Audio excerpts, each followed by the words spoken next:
Normally I don't find myself going back to have to reread something to make sure I got what I thought I read. I had to read the empty pages. I thought that was for effect. The empty Yeah, I thought it was for effect. It was for effect. That was brilliant. Okay. And then when I got to the book, I wanted the story. And I remember him saying, if you're a black and white reader, this will be hard for you. Question. And he doesn't answer.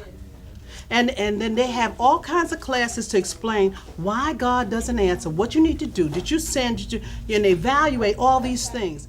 I thought it was brilliant that he would get to a place where he was waiting for God and God didn't answer. How do you put that in the book?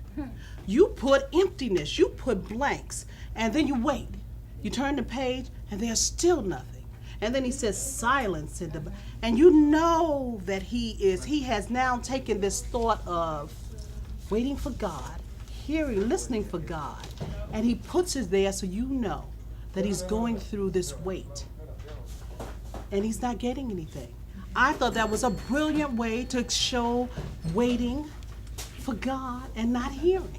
I was like, what does that mean? But I guess I'm a black and white reader because I need a plot. I'm like Pam, I need a story, and I'm a social worker, so I was looking for the story about the molestation, whatever, and it was so underlined. I was afraid to go there when I wasn't supposed to go there, if that was the message or not.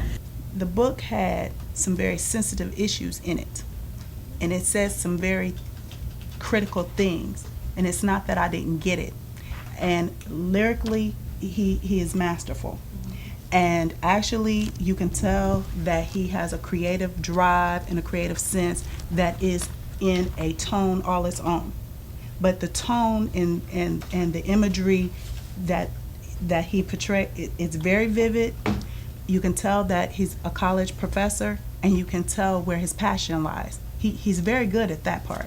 I got all of the pages. I understood that part. But the content is not such that is used for a book club meeting. This is a personal journey. This is a personal testament. This is something very personal. So therefore, it should be for someone to read in their own home for a personal journey, not for a book club discussion. The way even his made-up words, you know, it sort of reminded me in some way of Toni Morrison when she comes up with, like, you know, remembery or something that really, in the context of how they're using it, actually makes a great deal of sense. Mm-hmm. So it was engaging for me on that level. The swimming event is the moment where the character Pharaoh really gets in touch with two things. One, the fact that he will survive no matter what the obstacle.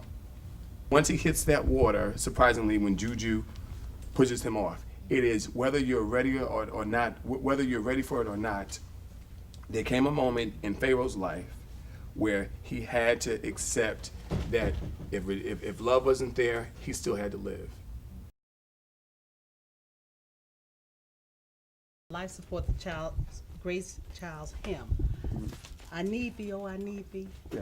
And you just go on. And at one point early in the book, you say that black folks do, say the refrain over and over so you can get deeper and deeper and deeper into it.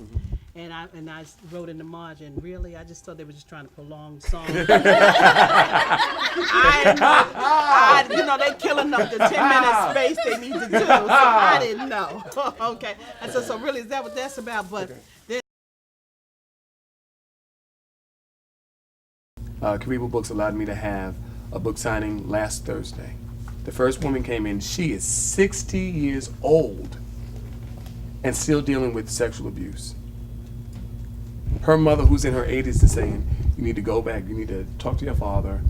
And now mind you, if she's 60, that means that she was born in 1920s, 1930s. She's carrying around this pain for 60 years. And by just passing by Karibu's location, I tell her about my story. And she says, well, you know what? I think God's been trying to get my attention. The thank you is not, now, I told you all that day, there's not a day that I don't wake up when I don't hate that it happened. But I thank them, not in the sense like, oh yes, do it again.